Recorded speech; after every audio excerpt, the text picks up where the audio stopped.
சகரியா அதிகாரம் 8. சேனைகளுடைய கர்த்தரின் வார்த்தை உண்டாகி அவர், நான் சீயோனுக்காக கடும் வைராகியம் கொண்டேன், அதற்காக மகா உக்கிரமான வைராகியம் கொண்டேன் என்று சேனைகளின் கர்த்தர் சொல்லுகிறார். நான் சீயோனிடத்தில் திரும்பி எருசலேமின் நடுவிலே வாசம் பண்ணுவேன். எருசலேம் சத்திய நகரம் என்றும் சேனைகளுடைய கர்த்தரின் பர்வதம் பரிசுத்த பர்வதம் என்றும் அழைக்கப்படும் என்று கர்த்தர் சொல்லுகிறார். திரும்பவும் எருசலேமின் வீதிகளில் முதிர் வயதினாலே தங்கள் கைகளில் கோலை பிடித்து நடக்கிற கிழவரும் கிழவிகளும் குடியிருப்பார்கள். நகரத்தின் தெருக்களிலே விளையாடுகிற ஆண் பிள்ளைகளும் பெண் பிள்ளைகளும் அதன் வீதிகளில் நிறைந்திருக்கும் என்று சேனைகளின் கர்த்தர் சொல்லுகிறார். சேனைகளின் கர்த்தர் சொல்லுகிறது என்னவென்றால், அது இந்த ஜனத்தில் மீதியானவர்களின் பார்வைக்கு இந்நாட்களில் ஆச்சரியமாயிருந்தாலும் என் பார்வைக்கும் ஆச்சரியமாயிருக்குமோ என்று சேனைகளின் கர்த்தர் சொல்லுகிறார். இதோ, கிழக்கு தேசத்திலும் மேற்கு தேசத்திலும் இருந்து என் ஜனங்களை நான் இரட்சித்து அவர்களை அழைத்து கொண்டு வருவேன். அவர்கள் எருசலேமின் நடுவிலே குடியிருப்பார்கள். அவர்கள் எனக்கு உண்மையும் நீதியுமான ஜனமாயிருப்பார்கள். நான் அவர்களுக்கு தேவனாயிருப்பேன் என்று சேனைகளின் கர்த்தர் சொல்லுகிறார். சேனைகளுடைய கர்த்தரின் வீடாகிய ஆலயம் கட்டப்படும்படிக்கு அதன் அஸ்திபாரங்கள் போடப்பட்ட நாள் முதற்கொண்டிருக்கிற தீர்க்கதரிசிகளின் வாயினால் இந்த வார்த்தைகளை இந்நாட்களில் கேட்டு வருகிறவர்களே, உங்கள் கைகள் திடப்பட கடவது என்று சேனைகளின் கர்த்தர் சொல்லுகிறார். இந்நாட்களுக்கு முன்னே மனுஷனுடைய வேலையால் பலனுமில்லை, மிருக ஜீவனுடைய வேலையால் பலனுமில்லை. போகிறவனுக்கும் வருகிறவனுக்கும் நெருக்கிடை நிமித்தம் சமாதானமும் இல்லை. எல்லா மனுஷரையும் ஒருவரையொருவர் விரோதிக்கச் செய்தேன். இப்போதோ இந்த ஜனத்தில் மீதியானவர்களுக்கு நான் முந்தின நாட்களில் இருந்தது போல இருக்க மாட்டேன் என்று சேனைகளின் கர்த்தர் சொல்லுகிறார். விதைப்பு சமாதானம் உள்ளதாயிருக்கும். திராட்சை செடி தன் கனியை தரும். பூமி தன் பலனை தரும். வானம் தன் பனியை தரும். இந்த ஜனத்தில் மீதியானவர்கள் இதையெல்லாம் சுதந்தரிக்க கட்டளையிடுவேன். சம்பவிப்பதென்னவென்றால், யூதா வம்சத்தாரே, இஸ்ரவேல் வம்சத்தாரே, நீங்கள் புறஜாதிகளுக்குள்ளே சாபமாயிருந்தது போலவே ஆசீர்வாதமாயிருக்கும்படி நான் உங்களை இரட்சிப்பேன். பயப்படாதேயுங்கள், உங்கள் கைகள் திடப்பட கடவது. சேனைகளின் கர்த்தர் சொல்லுகிறது என்னவென்றால், உங்கள் பிதாக்கள் எனக்கு கோபமூட்டின போது நான் உங்களை தண்டிக்க நினைத்து மனம் மாறாமல் இருந்தது போல இந்நாட்களில் எருசலேமுக்கும் யூதாவுக்கும் நன்மை செய்யும்படி திரும்ப நினைத்தேன். பயப்படாதேயுங்கள். நீங்கள் செய்ய வேண்டிய காரியங்கள் என்னவென்றால், அவனவன் பிறனோடே உண்மையை பேசுங்கள்.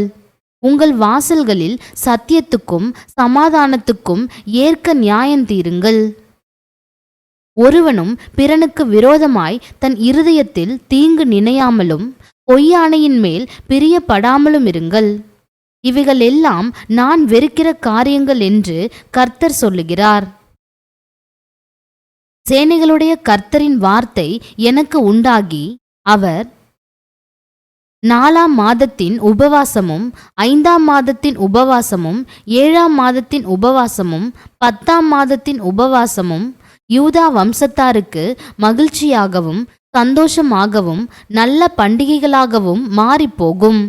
ஆகையால் சத்தியத்தையும் சமாதானத்தையும் சிநேகியுங்கள் என்று சேனைகளின் கர்த்தர் சொல்லுகிறார். இன்னும் ஜனங்களும் அநேகம் பட்டணங்களின் குடிகளும் வருவார்கள் என்று சேனைகளின் கர்த்தர் சொல்லுகிறார். ஒரு பட்டணத்தின் குடிகள் மறு பட்டணத்தின் குடிகளிடத்தில் போய், நாம் கர்த்தருடைய சமூகத்தில் விண்ணப்பம் பண்ணவும் சேனைகளின் கர்த்தரை தேடவும் தீவிரித்து போவோம் வாருங்கள், நாங்களும் போவோம் என்று சொல்லுவார்கள். அநேக ஜனங்களும் பலத்த ஜாதிகளும் எருசலேமிலே சேனைகளின் கர்த்தரை தேடவும் கர்த்தருடைய சமூகத்தில் விண்ணப்பம் பண்ணவும் வருவார்கள். அந்நாட்களில் பலவித பாஷைக்காரராகிய புறஜாதியாரில் 10 மனுஷர் ஒரு யூதனுடைய வஸ்திர தொங்கலை பிடித்து கொண்டு, தேவன் உங்களோடே இருக்கிறார் என்று கேள்விப்பட்டோம், ஆகையால் உங்களோடே கூட போவோம் என்று சொல்லி அவனை பற்றி கொள்வார்கள் என்று சேனைகளின் கர்த்தர் சொல்லுகிறார் என்றார். அதிகாரம் 9. ஆதிராக் தேசத்துக்கு விரோதமானதும் தமஸ்குவின் மேல் வந்து தங்குவதுமான கர்த்தருடைய வார்த்தையாகிய பாரம். மனுஷரின் கண்களும் இஸ்ரவேலுடைய சகல கோத்திரங்களின் கண்களும் கர்த்தரை நோக்கி கொண்டிருக்கும். ஆமாத்தும் மிகவும் ஞானமுள்ள தீருவும் சீதோனும் அதன் எல்லைக்குள்ளாயிருக்கும். தீரு தனக்கு அரணை கட்டி தூளை போல் வெள்ளியையும் வீதிகளின் சேற்றை போல் பசும்பொன்னையும் சேர்த்து வைத்தது. இதோ ஆண்டவர் அதை தள்ளிவிட்டு சமுத்திரத்தில் அதன் பலத்தை முறித்து போடுவார், அது அக்கினிக்கு இரையாகும். அஸ்கலோன் அதை கண்டு பயப்படும், காத்சாவும் அதை கண்டு மிகவும் துக்கிக்கும். எக்ரோனும் தன் நம்பிக்கை அற்றுப்போனபடியால் மிகவும் பிரலாபிக்கும். காத்சாவில் ராஜா அழிந்து போவான், அஸ்கலோன் குடியேற்றிருக்கும். அஸ்தோத்தில் வேசி பிள்ளைகள் வாசம் பண்ணுவார்கள். நான் பெலிஸ்தரின் கர்வத்தை அழிப்பேன், அவனுடைய இரத்தத்தை அவன் வாயிலிருந்தும் அவனுடைய அருவருப்புகளை அவன் பல்லுகளின் நடுவிலிருந்தும் நீக்கி போடுவேன். அவனோ நம்முடைய தேவனுக்கென்று மீதியாக வைக்கப்பட்டு யூதாவிலே பிரபுவைப் போல இருப்பான். எக்ரோன் எபூசியனைப் போல இருப்பான். சேனையானது புறப்படும் போதும் திரும்பி வரும்போதும் என் ஆலயம் காக்கப்படும்படி அதை சுற்றிலும் பாளையம் போடுவேன். இனி ஒடுக்குகிறவன் அவர்களிடத்தில் கடந்து வருவதில்லை, அதை என் கண்களினாலே பார்த்து கொண்டிருக்கிறேன். சீயோன் குமாரத்தியே மிகவும் களிக்கூறு, எருசலேம் குமாரத்தியே கெம்பீரி, இதோ உன் ராஜா உன்னிடத்தில் வருகிறார். அவர் நீதியுள்ளவரும் இரட்சிக்கிறவரும் தாழ்மையுள்ளவரும் கழுதையின் மேலும் கழுதை குட்டியாகிய மரியின் மேலும் ஏறி வருகிறவருமாயிருக்கிறார். எப்பிராயிமின் நின்று ரதங்களையும் எருசலேமின் நின்று குதிரைகளையும் அற்றுப்போக பண்ணுவேன், யுத்த வில்லும் இல்லாமற் போகும். அவர் ஜாதிகளுக்கு சமாதானம் கூறுவார். அவருடைய ஆளுகை ஒரு சமுத்திரம் தொடங்கி மறு சமுத்திரம் வரைக்கும், நதி தொடங்கி பூமியின் எல்லைகள் பரியந்தமும் செல்லும். உனக்கு நான் செய்வதென்னவென்றால், தண்ணீர் இல்லாத குழியிலே அடைப்பட்டிருக்கிற உன்னுடையவர்களை நான் உன் உடன்படிக்கையின் இரத்தத்தினாலே விடுதலை பண்ணுவேன். நம்பிக்கையுடைய சிறைகளே அரணுக்கு திரும்புங்கள், இரட்டிப்பான நன்மையை தருவேன், இன்றைக்கே தருவேன். நான் எனக்கென்று யூதாவை நாணேற்றி எப்பிராயிமிலே வில்லை நிரப்பி, சீயோனே உன் புத்திரரை கிரேக்கு தேச புத்திரருக்கு விரோதமாக எழுப்பி உன்னை பராக்கிரமசாலியின் பட்டயத்துக்கு ஒப்பாக்குவேன். அவர்கள் பட்சத்தில் கர்த்தர் காணப்படுவார், அவருடைய அம்பு மின்னலைப் போல புறப்படும். கர்த்தராகிய ஆண்டவர் எக்காலம் ஊதி தென்திசை சுழற் காற்றுகளோடே நடந்து வருவார். சேனைகளின் கர்த்தர் அவர்களை காப்பாற்றுவார். அவர்கள் பட்சித்து கவன் கற்களால் கீழ்ப்படுத்திக் கொள்வார்கள். அவர்கள் குடித்து களிப்பினால் ஆரவாரிப்பார்கள். பான பாத்திரங்கள் போலவும் பலிபீடத்தின் கோடிகளைப் போலவும் நிறைந்திருப்பார்கள். அந்நாளில் அவர்களுடைய தேவனாகிய கர்த்தர் தம்முடைய ஜனமான மந்தையாகிய அவர்களை இரட்சிப்பார். அவர்கள் அவருடைய தேசத்தில் ஏற்றப்பட்ட கொடிகளின் கிரீடத்தில் பதிந்திருப்பார்கள். அவருடைய காருண்யம் எத்தனை பெரியது, அவருடைய சௌந்தரியம் எத்தனை பெரியது. தானியம் வாலிபரையும் புது திராட்சரசம் கன்னிகைகளையும் வளர்க்கும். அதிகாரம் 10. பின்மாறி காலத்து மழையை கர்த்தரிடத்தில் வேண்டிக் கொள்ளுங்கள். அப்பொழுது கர்த்தர் மின்னல்களை உண்டாக்கி வயல்வெளியில் அவரவருக்கு பயிர் உண்டாக அவர்களுக்கு மழையை கட்டளையிடுவார். சுரூபங்கள் அபத்தமானதை சொல்லிற்று, குறி சொல்லுகிறவர்கள் பொய்யை தரித்தார்கள். சொப்பனக்காரர் வீணானதை சொல்லி வியர்த்தமாக தேற்றரவு பண்ணினார்கள். ஆகையால் ஜனங்கள் ஆடுகளைப் போல சிதறி மேய்ப்பனில்லாததினால் சிறுமைப்பட்டார்கள். மேய்ப்பருக்கு விரோதமாக என் கோபம் மூண்டது, கடாக்களை தண்டித்தேன். சேனைகளின் கர்த்தர் யூதா வம்சத்தாராகிய தமது மந்தையை விசாரித்து அவர்களை யுத்தத்திலே தமது சிறந்த குதிரையாக நிறுத்துவார். அவர்களிலிருந்து கோடிக்கல்லும் அவர்களிலிருந்து கூடார முளையும் அவர்களிலிருந்து யுத்த வில்லும் வரும். அவர்களிலிருந்து ஆளுகிற யாவரும் ஏகமாய் புறப்படுவார்கள். அவர்கள் யுத்தத்திலே தங்கள் சத்துருக்களை வீதிகளின் சேற்றில் மிதிக்கிற பராக்கிரமசாலிகளைப் போல இருந்து யுத்தம் பண்ணுவார்கள். கர்த்தர் அவர்களோடே கூட இருப்பார். குதிரைகளின் மேல் ஏறி வருகிறவர்கள் வெட்கப்படுவார்கள். நான் யூதா வம்சத்தாரை பலப்படுத்தி யோசேப்பு வம்சத்தாரை இரட்சித்து அவர்களை திரும்ப நிலைக்க பண்ணுவேன். நான் அவர்களுக்கு இறங்கினேன். அவர்கள் என்னால் ஒரு காலும் தள்ளிவிடப்படாதவர்களைப் போல் இருப்பார்கள். நான் அவர்களுடைய தேவனாகிய கர்த்தர். நான் அவர்களுக்கு செவி கொடுப்பேன். எப்பிராயிமர் பராக்கிரமரைப் போல இருப்பார்கள். மதுபானத்தால் களிப்பது போல அவர்களுடைய இருதயம் களிக்கும். அவர்களுடைய பிள்ளைகளும் அதைக் கண்டு மகிழுவார்கள்.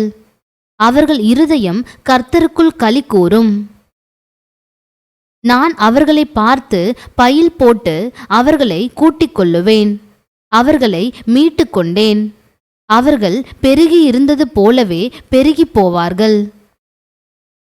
நான் அவர்களை ஜனங்களுக்குள்ளே இறைத்த பின்பு அவர்கள் தூர தேசங்களிலே என்னை நினைத்து தங்கள் பிள்ளைகளோடும் கூட பிழைத்து திரும்புவார்கள். நான் அவர்களை எகிப்து தேசத்திலிருந்து திரும்பி வரப்பண்ணி அவர்களை அசீரியாவிலிருந்து கூட்டிக் கொண்டு அவர்களை கீலேயா தேசத்துக்கும் லீபனோனுக்கும் வரப்பண்ணுவேன். அவர்களுக்கு இடம் போதாமற் போகும். இடுக்கம் என்கிற சமுத்திரத்தை கடக்கையில் அவர் சமுத்திரத்தின் அலைகளை அடிப்பார். அப்பொழுது நதியின் ஆழங்கள் எல்லாம் வறண்டு போகும். அசீரியாவின் கர்வம் தாழ்த்தப்படும். எகிப்தின் கொடுங்கோல் விலகி போகும். நான் அவர்களை கர்த்தருக்குள் பலப்படுத்துவேன். அவர்கள் அவருடைய நாமத்திலே நடந்து கொள்ளுவார்கள் என்று கர்த்தர் சொல்லுகிறார். அதிகாரம் 11. லீபனோனே, அக்கினி உன் கேதுரு மரங்களை பட்சிக்கும்படி உன் வாசல்களை திற. தேவதாரு விருட்சங்களே புலம்புங்கள், கேதுரு மரங்கள் விழுந்ததே. பிரபலமானவைகள் பாழாக்கப்பட்டன. பாசானின் கர்வாலி மரங்களே புலம்புங்கள், அரணுள்ள சோலை கீழே தள்ளப்பட்டது. மேய்ப்பர்களின் மகிமை அழிந்து போனபடியால் அவர்கள் அலறுகிற சத்தம் கேட்கப்படுகிறது. யோர்தானின் பெருமை அழிந்து போனபடியால் பால சிங்கங்கள் கர்ஜிக்கிற சத்தம் கேட்கப்படுகிறது. என் தேவனாகிய கர்த்தர் சொல்லுகிறது என்னவென்றால், கொலையுண்கிற ஆடுகளை மேய்க்க கடவாய். அவைகளை உடையவர்கள் அவைகளை விற்கிறவர்கள் கர்த்தருக்கு ஸ்தோத்திரம், நாங்கள் ஐஸ்வர்யம் உள்ளவர்கள் ஆனோம் என்கிறார்கள். அவைகளை மேய்க்கிறவர்கள் அவைகள் மேல் இரக்கம் வைக்கிறதில்லை. நான் இனி தேசத்து குடிகளின் மேல் இரக்கம் வையாமல் மனுஷரில் யாவரையும் அவனவனுடைய அயலான் கையிலும் அவனவனுடைய ராஜாவின் கையிலும் அகப்பட பண்ணுவேன். அவர்கள் தேசத்தை அழித்தும் நான் இவர்களை அவர்கள் கைக்கு தப்புவிப்பதில்லை என்று கர்த்தர் சொல்லுகிறார். கொலையுண்கிற மந்தையாகிய சிறுமைப்பட்ட உங்களை நான் மேய்ப்பேன். நான் 2 கோல்களை எடுத்து ஒன்றிற்கு அனுக்கிரகம் என்றும் ஒன்றிற்கு நிக்கிரகம் என்றும் பெயரிட்டு மந்தையை மேய்த்து ஒரே மாதத்திலே 3 மேய்ப்பரையும் அதம் பண்ணினேன். என் ஆத்துமா அவர்களை அரோசித்தது, அவர்கள் ஆத்துமா என்னையும் வெறுத்தது. இனி நான் உங்களை மேய்ப்பதில்லை. சாகிறது சாகட்டும், அதமாகிறது அதமாகட்டும். மீதியானவைகளோவென்றால் ஒன்றின் மாம்சத்தை ஒன்று தின்னக்கடவது என்று நான் சொல்லி, அனுகிரகம் எனப்பட்ட என் கோலை எடுத்து நான் அந்த ஜனங்கள் எல்லாரோடும் பண்ணியிருந்த என் உடன்படிக்கை அற்றுப்போகும்படிக்கு அதை முறித்து போட்டேன். அந்நாளிலே அது அற்றுப்போயிற்று. அப்படியே மந்தையில் எனக்கு காத்திருந்த சிறுமைப்பட்டவைகள் அது கர்த்தருடைய வார்த்தை என்று அறிந்து கொண்டன. உங்கள் பார்வைக்கு நன்றாய் கண்டால் என் கூலியை தாருங்கள், இல்லாவிட்டால் இருக்கட்டும் என்று அவர்களோடே சொன்னேன். அப்பொழுது எனக்கு கூலியாக 30 வெள்ளிக்காசை நிறுத்தார்கள். கர்த்தர் என்னை நோக்கி, அதை குயவனிடத்தில் எறிந்துவிடு என்றார். இதுவே நான் அவர்களால் மதிக்கப்பட்ட மேன்மையான மதிப்பு. நான் அந்த 30 வெள்ளிக்காசை எடுத்து அவைகளை குயவனுக்கென்று கர்த்தருடைய ஆலயத்திலே எறிந்துவிட்டேன்.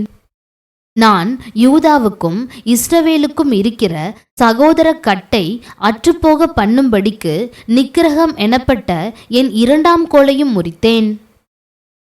கர்த்தர் என்னை நோக்கி, நீ மதியற்ற ஒரு மேய்ப்பனுடைய ஆயுதங்களை இன்னும் எடுத்துக்கொள். இதோ நான் தேசத்திலே ஒரு மேய்ப்பனை எழும்ப பண்ணுவேன். அவன் அதமாகிறவைகளை பராமரிக்காமலும் சிதறுண்டதை தேடாமலும் நொறுங்குண்டதை குணமாக்காமலும் இலைத்திருக்கிறதை ஆதரிக்காமலும் கொழுத்ததின் மாம்சத்தை தின்று அவைகளுடைய குழம்புகளை உடைத்து போடுவான். மந்தியை கைவிடுகிற அபத்தமான மேய்ப்பனுக்கு ஐயோ! பட்டயம் அவன் புயத்தின் மேலும் அவன் வலது கண்ணின் மேலும் வரும். அவன் புயம் முழுதும் சூம்பிப்போம், அவன் வலது கண் முற்றிலும் இருளடையும் என்றார். அதிகாரம் 12. இஸ்ரவேலை குறித்து கர்த்தர் சொன்ன வார்த்தையின் பாரம். வானங்களை விரித்து பூமியை அஸ்திபாரப்படுத்தி மனுஷனுடைய ஆவியை அவனுக்குள் உண்டாக்குகிற கர்த்தர் சொல்லுகிறது என்னவென்றால், இதோ சுற்றிலும் இருக்கிற எல்லா ஜனங்களுக்கும் நான் எருசலேமை தத்தளிப்பின் பாத்திரமாக்குகிறேன். எருசலேமுக்கு விரோதமாய் போடப்படும் முற்றுகையிலே யூதாவும் அப்படியேயாகும். அந்நாளிலே நான் எருசலேமை சகல ஜனங்களுக்கும் பாரமான கல்லாக்குவேன். அதை கிளப்புகிற யாவரும் சிதைக்கப்படுவார்கள். பூமியிலுள்ள ஜாதிகள் எல்லாம் அதற்கு விரோதமாய் கூடிக்கொள்வார்கள். அந்நாளிலே நான் குதிரைகளுக்கெல்லாம் திகைப்பையும் அவைகளின் மேல் ஏறி இருக்கிறவர்களுக்கெல்லாம் புத்தி மயக்கத்தையும் வரப்பண்ணி யூதா வம்சத்தின் மேல் என் கண்களை திறந்து வைத்து ஜனங்களுடைய எல்லா குதிரைகளுக்கும் குருட்டாட்டத்தை உண்டு பண்ணுவேன் என்று கர்த்தர் சொல்லுகிறார். எருசலேமின் குடிகள் சேனைகளின் கர்த்தராகிய தங்கள் தேவனுடைய துணையினால் எங்களுக்கு பலனானவர்கள் என்று அப்போது யூதாவின் தலைவர் தங்கள் இருதயத்திலே சொல்லுவார்கள். அந்நாளிலே யூதாவின் தலைவரை விறகுகளுக்குள்ளே எரிகிற அக்கினி அடுப்புக்கும் வைக்கோல் கட்டுகளுக்குள்ளே எரிகிற தீவட்டிக்கும் ஒப்பாக்குவேன். அவர்கள் வலது புறமும் இடது புறமுமாக புறப்பட்டு சுற்றிலும் இருக்கிற எல்லா ஜனங்களையும் பட்சிப்பார்கள். எருசலேம் திரும்பவும் தன் ஸ்தானமாகிய எருசலேமிலே குடியேற்றப்பட்டிருக்கும். தாவீது வம்சத்தாரின் மகிமையும் எருசலேமின் குடிகளுடைய மகிமையும் யூதாவின் மேல் தன்னை உயர்த்தாதபடிக்கு கர்த்தர் யூதாவின் கூடாரங்களை முதல் இரட்சிப்பார். அந்நாளிலே கர்த்தர் எருசலேமின் குடிகளை காப்பாற்றுவார். அவர்களில் தள்ளாடினவன் அந்நாளிலே தாவீதைப் போல இருப்பான். தாவீது குடும்பத்தார் அவர்களுக்கு முன்பாக தேவனைப் போலும் கர்த்தருடைய தூதனைப் போலும் இருப்பார்கள்.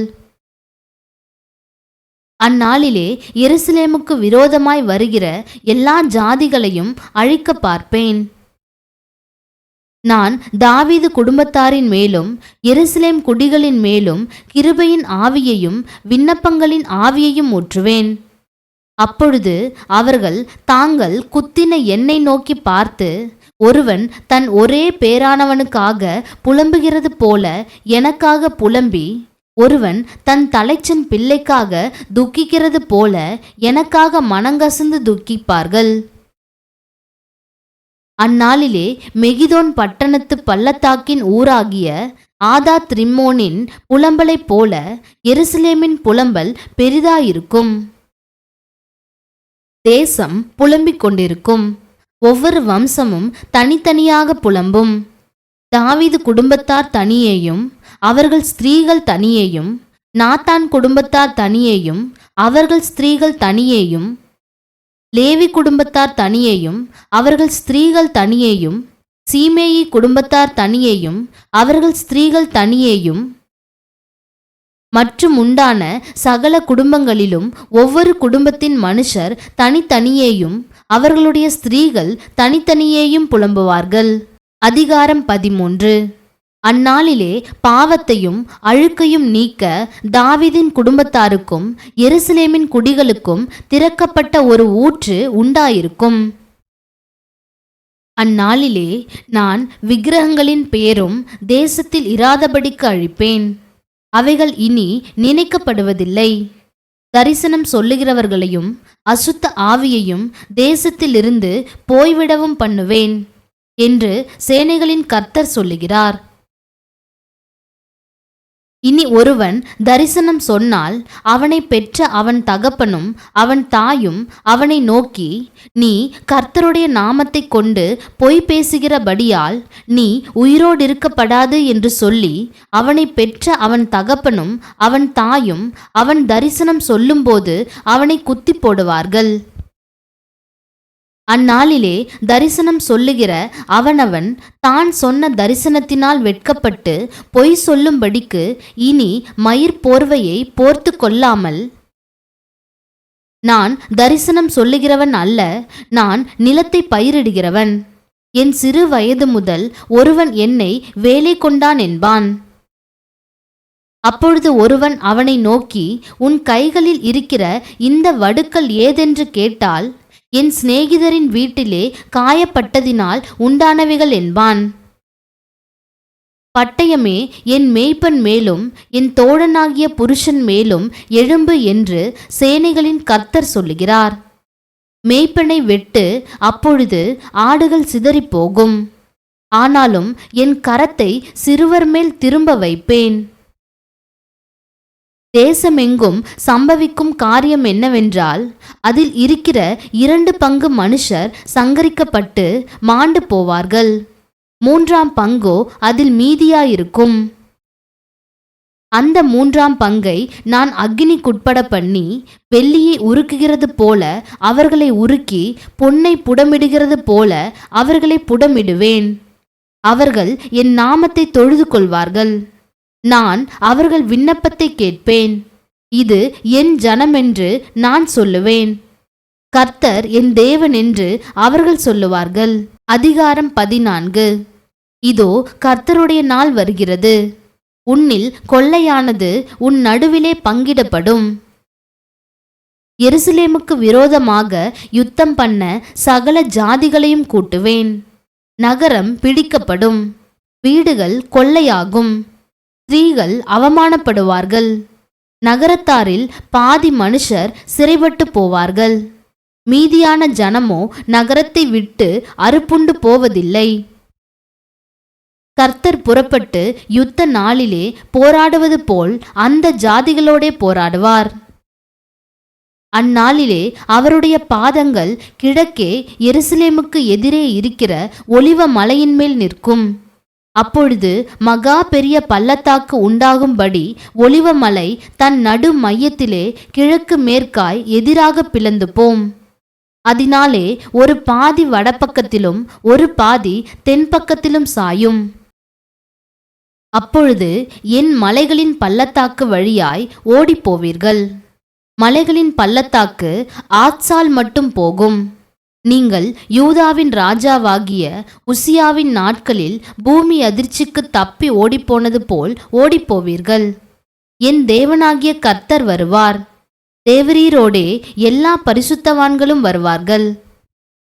அந்நாளில் வெளிச்சம் இல்லாமல் ஒருவேளை பிரகாசமும் ஒருவேளை மப்புமாயிருக்கும். ஒரு நாள் உண்டு, அது கர்த்தருக்கு தெரிந்தது. அது பகலும் அல்ல, இரவும் அல்ல. ஆனாலும் சாயங்காலத்திலே வெளிச்சம் உண்டாகும். அந்நாளிலே ஜீவ தண்ணீர்கள் எருசலேமிலிருந்து புறப்பட்டு பாதி கிழக்கு சமுத்திரத்துக்கும் பாதி மேற்கு சமுத்திரத்துக்கும் போய் மாரி காலத்துக்கும் கோடை காலத்துக்கும் இருக்கும். அப்பொழுது கர்த்தர் பூமியின் மீதெங்கும் ராஜாவாயிருப்பார். அந்நாளில் ஒரே கர்த்தர் இருப்பார். அவருடைய நாமமும் ஒன்றாயிருக்கும். தேசமெல்லாம் கேபா தொடங்கி எருசலேமுக்கு தெற்கே இருக்கிற ரிம்மோன் வரைக்கும் சம பூமியாக திருத்தப்படும். எருசலேமோ உயர்ந்ததாகி தன் ஸ்தானத்திலே பென்யமீன் வாசல் தொடங்கி முதல் வாசல் என்கிற ஸ்தலம் மட்டும் கோடி வாசல் வரைக்கும் அனானேயேல் கோபுரம் துவக்கி ராஜாவின் திராட்ச ஆலைகள் மட்டும் குடியேற்றப்பட்டிருக்கும். அதிலே ஜனங்கள் வாசம் பண்ணுவார்கள். இனி சங்கரிப்பில்லாமல் எருசலேம் சுகமாய் தங்கியிருக்கும். எருசலேமுக்கு விரோதமாக யுத்தம் பண்ணின எல்லா ஜனங்களையும் கர்த்தர் வாதிக்கும் வாதையாவது, அவர்கள் காலூன்றி நிற்கையிலும் அவர்களுடைய சதை அழிந்து போகும். அவர்கள் கண்கள் தங்கள் குழிகளிலே கெட்டு போகும். அவர்கள் நாவு அவர்கள் வாயிலே அழுகி போகும். அந்நாளிலே கர்த்தரால் பெரிய கலக்கம் அவர்களுக்குள் உண்டாகும். அவனவன் தன் தன் அயலானின் கையை பிடிப்பான். அவனவனுடைய கை அவனவன் அயலானுடைய கைக்கு விரோதமாக எழும்பும். யூதாவும் எருசலேமிலே யுத்தம் பண்ணும். அப்பொழுது சுற்றிலும் இருக்கிற சகல ஜாதிகளுடைய ஆஸ்தியாகிய பொன்னும் வெள்ளியும் வஸ்திரங்களும் மகா திரளாக கூட்டப்படும்.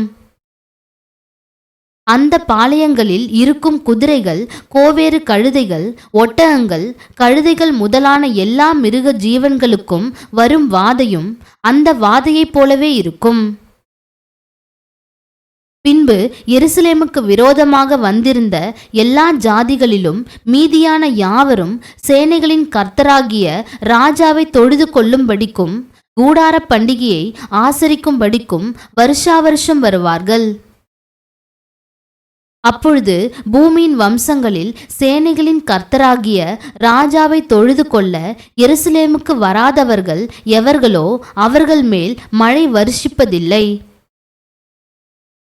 மழை வருஷிக்காத எகிப்தின் வம்சம் வராமலும் சேராமலும் போனால் கூடார பண்டிகையை ஆசரிக்க வராத ஜாதிகளை கர்த்தர் வாதிக்கும் வாதையே அவர்கள் மேலும் வரும். இது எகிப்தியருடைய பாவத்துக்கும் கூடார பண்டிகையை ஆசரிக்க வராத சகல ஜாதிகளுடைய பாவத்துக்கும் வரும் ஆக்கினை. அந்நாளிலே குதிரைகளின் மணிகளிலே கர்த்தருக்கு பரிசுத்தம் என்னும் விலாசம் எழுதியிருக்கும். கர்த்தருடைய ஆலயத்திலுள்ள பானைகள் பலிபீடத்துக்கு முன்பாக இருக்கிற பாத்திரங்களைப் போல் இருக்கும். அப்பொழுது எருசலேமிலும் யூதாவிலும் உள்ள எல்லா பானைகளும் சேனைகளின் கர்த்தருக்கு பரிசுத்தமாயிருக்கும். பலியிடுகிற யாவரும் வந்து அவைகளில் எடுத்து அவைகளில் சமைப்பார்கள். அந்நாள் முதல் சேனைகளுடைய கர்த்தரின் ஆலயத்திலே யாதொரு கானானியனும் இருப்பதில்லை.